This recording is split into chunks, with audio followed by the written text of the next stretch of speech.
coming up on Lawmakers. House leaders say they can protect teachers' jobs and prevent major cuts to the education budget. Attorney General Baker files an appeal and a motion to stay enforcement of the federal court order to redraw Georgia's House and Senate maps. And the Senate passes the governor's child endangerment legislation. Those stories and more are coming up next. Live from Atlanta, this is Lawmakers for Friday, February 13th. Here are your hosts, Gerald Bryant and Nwandi Lawson. Good evening, everyone. Also on tonight's broadcast, Senator Sam Zamarripa makes an announcement about new funds for an old-fashioned mode of public transportation. And Governor Perdue commends Georgians for protecting their children by buckling them up. But our top story tonight is the budget.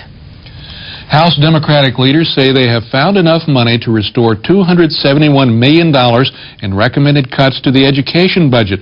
They say that unallocated funds plus a 3-month delay in teacher pay raises would prevent local property tax increases. The House Budget Office had kept looking at the numbers and realized something was not quite right. And there was an error of around $90 million.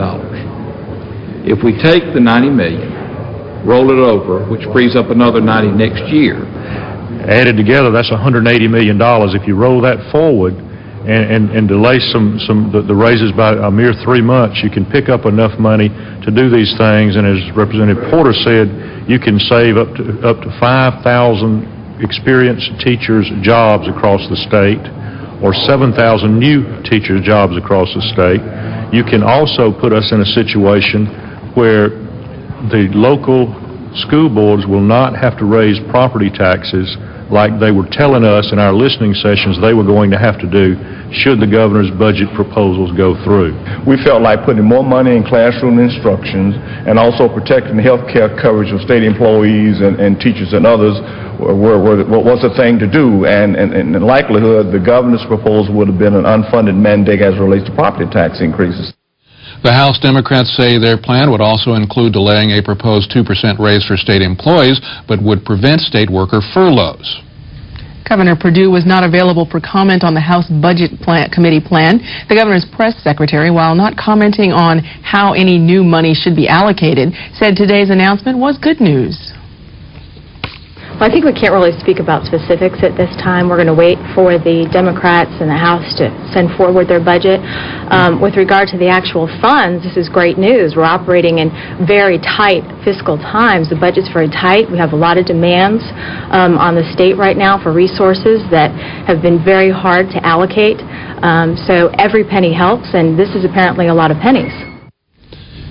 In other news, Georgia Attorney General Thurbert Baker is appealing Tuesday's U.S. District Court decision on reapportionment.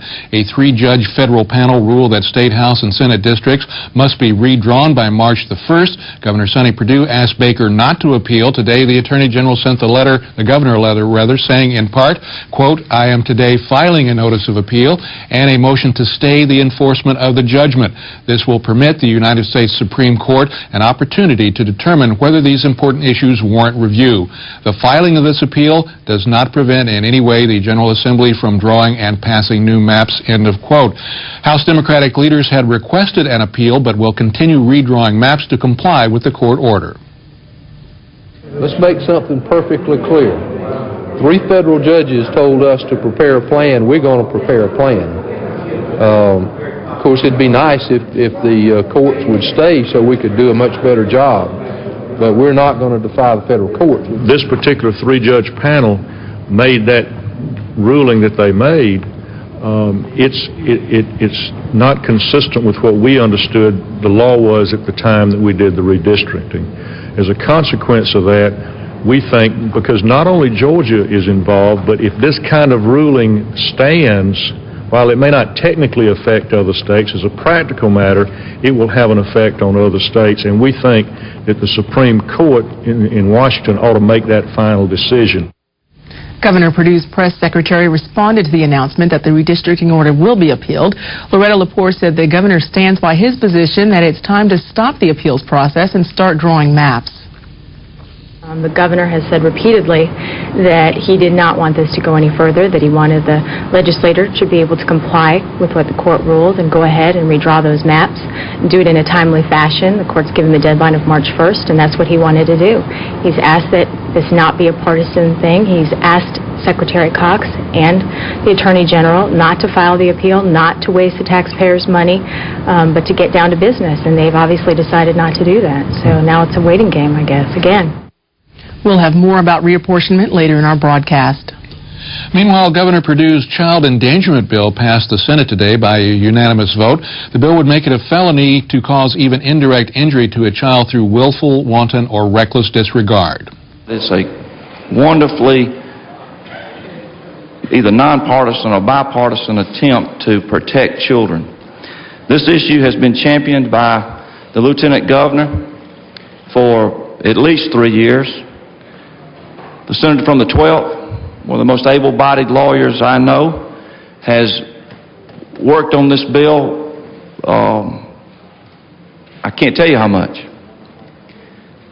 The governor has championed the cause to get it done.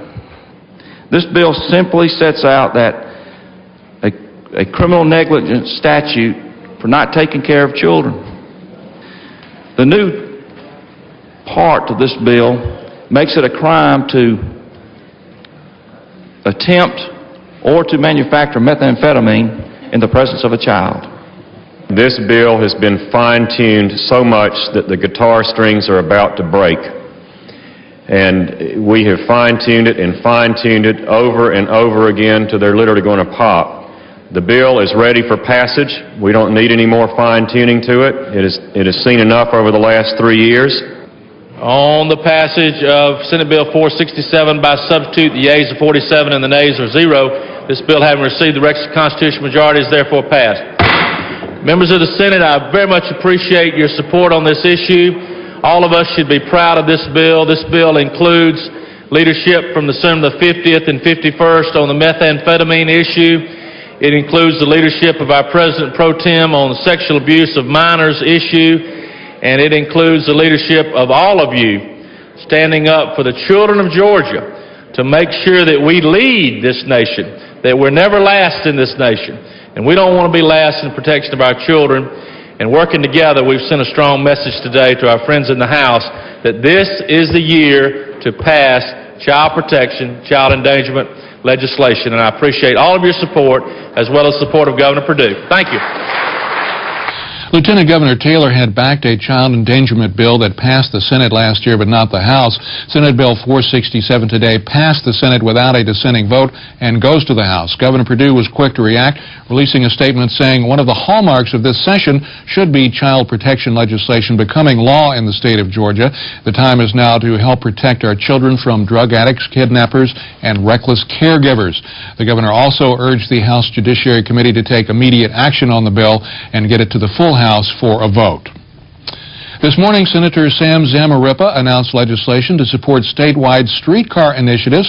Federal legislation passed the U.S. Senate yesterday that would distribute national streetcar funds. Senator Zamarripa's bill would allow Georgia to become the first state in compliance with that federal legislation. David Zelski joins us live from the Capitol with more on that story. David. Well, Gerald, this bill has bipartisan support from Senate President Pro Tem Eric Johnson and Senator Tommy Williams. Now, if it passes, rail construction would begin in downtown Atlanta and eventually include urban areas of Savannah, Macon, and Columbus.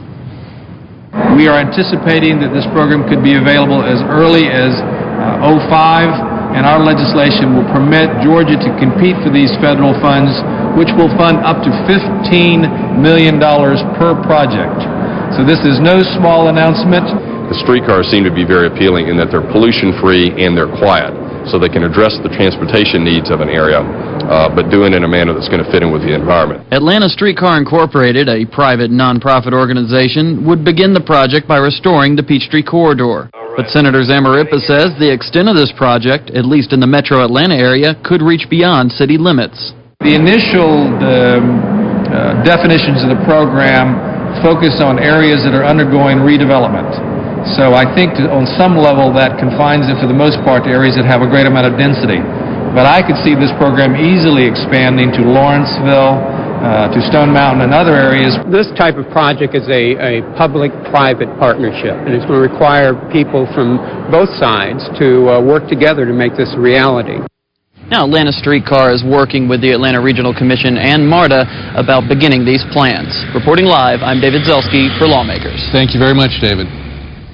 Although the House elected to postpone most of its business until Monday, Representative Virgil Flood led to the passage of 2 updates to the laws governing homeowner and condominium associations. House Bill 208 passed 90-4. It grants property owners greater flexibility in organizing and establishing covenants. House Bill 210 provides similar freedoms for condo residents. Representative Chip Rogers asked whether this would allow current owners to break their contracts. In Section 3, it refers to the owner being able to opt out of his paying his dues, his association dues for that particular condominium complex, and if he does not have a certificate of occupancy. Would this violate the contract that he had previously signed to pay those dues, or would it allow him to get out of that contract he'd previously signed to pay those dues? No, sir. After you asked the question, I did a little bit more research, and the homeowner or the condominium owner would still have to operate under the Condominium Act, which addresses that concern. Bill 210 passed by a vote of 94-2 and now moves to the Senate. Well, Governor Perdue has named February as Child Passenger Safety Month. The governor made the declaration at a press conference held by the governor's Office of Highway Safety to recognize those in the state who have contributed to education about proper child safety use. Lawmakers' Jesse Freeman is live with more. Jesse. Thank you, Nwandi. By law, all children under the age of 5 must be restrained in an approved child safety seat. A fine of $50 for failing to properly restrain a child doubles upon the second infraction. Governor Perdue said that the law is working as a deterrent in the state, but education about the issue is key to children's safety. It's really about education. I believe parents typically genuinely want to do what's in the best interest of their children. If they have access and understand the statistics about what a difference this could make in the life of their child. And the director of the governor's Office of Highway Safety gave a positive report about the use of child safety seats in Georgia. Over 90% of the kids in Georgia are secured in a child safety seat. We're probably one of the highest in the country and certainly the highest in the Southeast. As a result, fewer of our kids are getting killed. And even though Georgia does rank as one of the safest states in regard to child passenger safety, car crashes are the #1 cause of death for children ages 2 to 14 nationwide. Reporting live, I'm Jesse Freeman for Lawmakers. Thanks a lot, Jesse. Also today at the Capitol, legislators joined local and state activist organizations in the fight to stop violence against women. Lawmaker Samantha Cheshire has more on that story. Every year around Valentine's Day, advocates for women come to the Capitol to raise awareness about abuse. Too many relationships have domestic violence in them right now. And we are saying it is now, it is this time for it to stop. Governor Sonny Perdue spoke out about violence against women and the effects it has on children. The home should be a place of safety and refuge, and each of us should be able to trust those closest to us to love us and protect us from harm, not to endanger our lives. There are 46 certified violence shelters in Georgia. Senator David Edelman is supporting a bill that protects the women and children staying in these shelters. It's called the Domestic Violence Shelter Protection Act of 2004. And what it would do is it would provide for minimum civil remedies. That is money that would have to be paid if a person or entity were to negligently disclose the physical location of a domestic violence shelter. Lieutenant Governor Mark Taylor called on all men to join women in the fight against violence. Last year, 95 women and children in Georgia lost their lives as a result of domestic violence. I'm Samantha Cheshire for Lawmakers. Well, Senator Mike Crott's proposal to amend the Constitution recognizing marriages in Georgia as a union between a man and a woman and banning same-sex marriages receives attention at the Capitol today. Lawmakers' Chrissy Thrasher has more on today's press conference held by Senator Crotts. Chrissy. In Nwandi, Senator Crotts says he supports an amendment to the United States Constitution that Senator Zell Miller is pushing. He says this amendment supports the efforts of Senate Resolution 595. The amendment deals with federal courts changing the outcome of state courts when it deals with the acknowledgement of God. The amendment that I introduced in the Georgia legislature would take steps in putting the sanctity of marriage beyond the reach of activist judges who are trying to rewrite the law to suit their own beliefs. They have already taken prayer out of the schools. They've taken the Ten Commandments out of our courthouses. They're trying to take under God out of a Pledge of Allegiance. And now they want to take the sanctity of marriage away. The legislation that Senator Miller is introducing will put another wall of defense around the sanctity of marriage and our faith-based conservative values. I welcome his actions and I support him wholeheartedly in what his attempts are trying to do. And Senator Crotz's legislation is up for discussion on Monday. He says he expects it to pass through the Senate, but not without a lengthy debate. Reporting live, I'm Christy Thrasher for Lawmakers. Thank you, Chrissy. In other news, the House Special Judiciary met today and tabled a child molestation bill. Lawmakers' Christy Moran has more on the story. Currently, the only crime in Georgia without a statute of limitation is murder. But Representative Lynn Walker is sponsoring a bill that will remove the statute of limitation on child molestation cases. We feel like this is an offense against young people that has long-term, lifelong effects and damage, and we feel like it warrants the removal of the statute of limitations. Opponents believe that the bill will make it difficult for defendants to receive justice in the court system. What we do have is the danger that cases might be prosecuted where a defendant is absolutely unable to defend himself or herself. Several in the meeting proposed amendments to the bill that would either extend the statute to 15 years or delay the statute starting age to 18. If you want to extend it to some period similar to the rape statute of 15 years, that might make some sense. But to make it a completely unlimited statute of limitations throughout, that can be brought at any time, I think is a mistake. One of the problems with the age 16 is if a child discovers it at age 16, a lot of times there isn't much they can do about it because they're still subject maybe to the perpetrator at that time. Might be a family member or neighbor or whatever. Committee members agreed to revise the existing language of the bill and to discuss the changes in next week's meeting. Reporting for Lawmakers, I'm Christy Moran. Well, protests at the Capitol during yesterday's 24th annual Poor People's Day met resistance from Capitol Police. Every year, a coalition of groups supporting rights and legislation for the poor voice their opinions at the Capitol. But as David Zelski reports, yesterday's rally did not go as planned. Hold it for a second. Everybody's going to get it. Just hold it. The protest was allowed, but Capitol Police say boundaries were crossed. This group has been coming to the Capitol for a long time, year after year after year, and they've never until this very day been prevented from exercising what Dr. King called their right to protest for right. The police said no problem with the protest coming along Washington Street here, but it was the left turn on Mitchell without a permit that caused all the problems.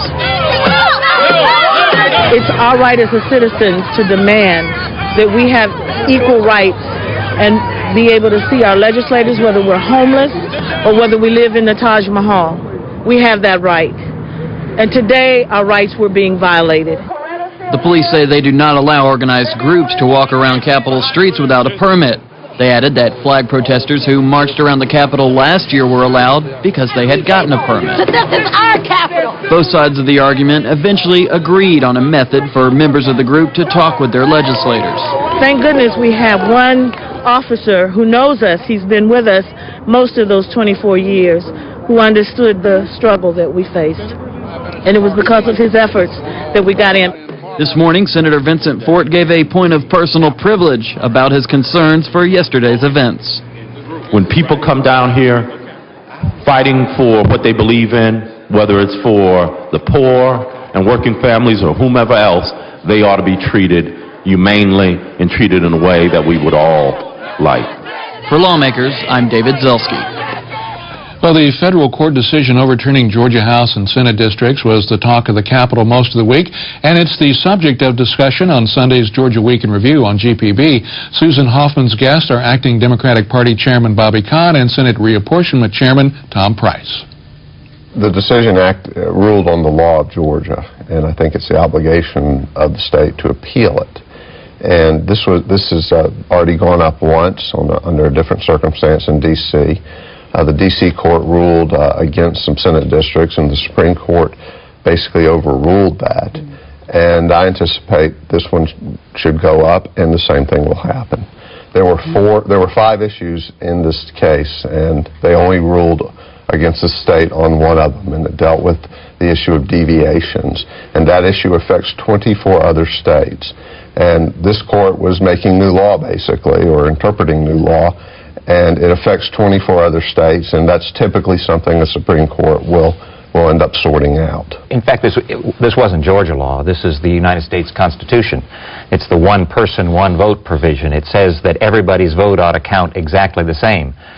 This is the last gasp of the Barnes administration, and it says that what the court said is that you ought not have party and power rule over people. And so the court has really vindicated the issue that those 29 voters brought to the court and said everybody's vote ought to count the same, that you ought to redraw the maps in a fair way.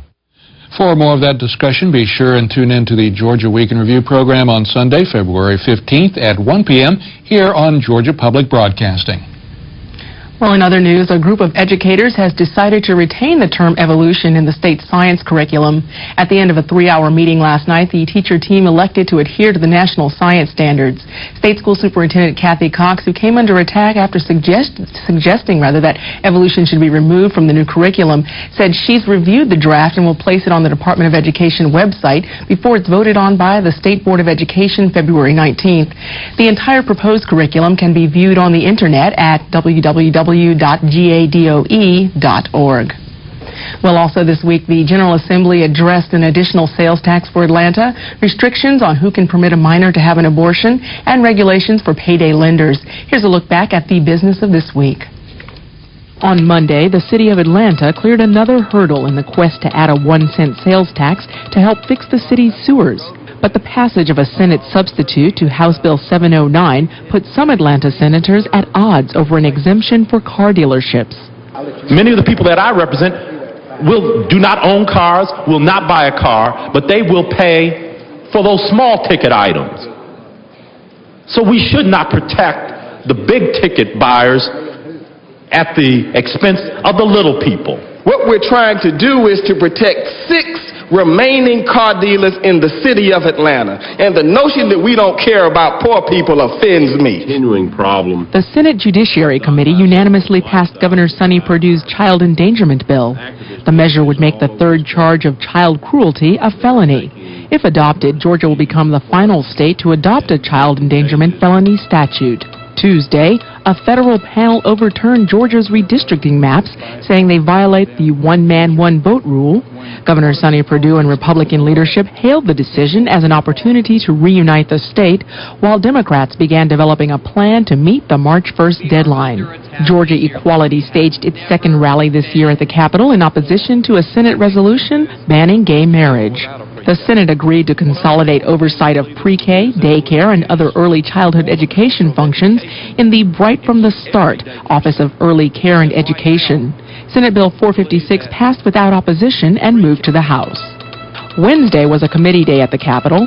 Senate Rules voted in favor of a resolution to make unconstitutional any marriage not between a man and a woman. The Senate resolution is expected on the Senate floor Tuesday. On Thursday, Secretary of State Kathy Cox corresponded with Attorney General Thurbert Baker about the federal rejection of the state's House and Senate maps, saying that the House Democrats were working on new maps, but were also hopeful that he would appeal the decision. Meanwhile, Governor Perdue called on the Secretary of State to drop the appeals process and, quote, end the abuse of taxpayer dollars. The Senate voted to eliminate the in loco parentis clause, allowing an adult other than a parent to permit a minor to have an abortion. But opponents say this is an effort to limit a woman's right to choose. The House disagreed with the Senate on a conference committee report on water conservation, saying the measure should include legislative oversight. Those who offer high-interest short-term loans may soon have to be licensed by the Georgia Industrial Loan Association. The House passed Senate Bill 157, but with 5 amendments, it now returns to the Senate. One particular legislator is making it his mission to bring music to the Capitol this legislative session. Lawmakers' Michael McCollum has more on that story. This week at the Capitol, Representative John Douglas welcomed the Newton County Symphonic Band. Representative Douglas, an accomplished trombone player, stressed the importance of having students perform in the halls of the Capitol. I think it's an opportunity for the students from these high schools and from this one, Newton County High School, to show off their talents, and I think it's an opportunity for them to have an audience that they don't normally have. You know, people here from all over the state, and it's a great opportunity to showcase Newton County and Newton High School. Representative Douglas has for the past 3 weeks welcomed high school bands from across his district, previously hosting Eastside High School and Morgan County High School.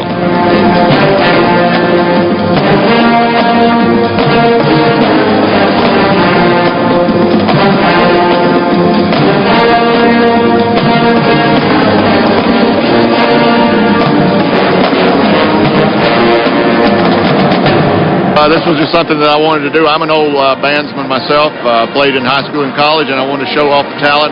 So we've had 3 high schools in to play, and everybody's been very impressed, and they've done great jobs. Representative Douglas went on to stress that musicians provide a welcome relief from the legislative debates that typically fill the Capitol. I'm Uncle McCollum for Lawmakers. Well, the commander of Warner Robins Air Force Base is headed for another assignment, but not before he was honored today at the Capitol.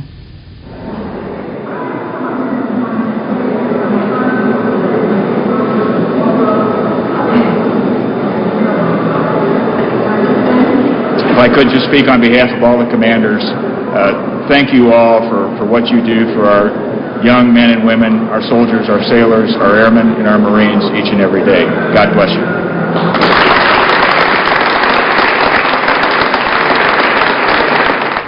Senator Tommy Williams is getting married tomorrow on Valentine's Day. The Lyons, Georgia Republican joked that the wedding was costing a lot, and at a time when lawmakers aren't allowed to raise campaign money.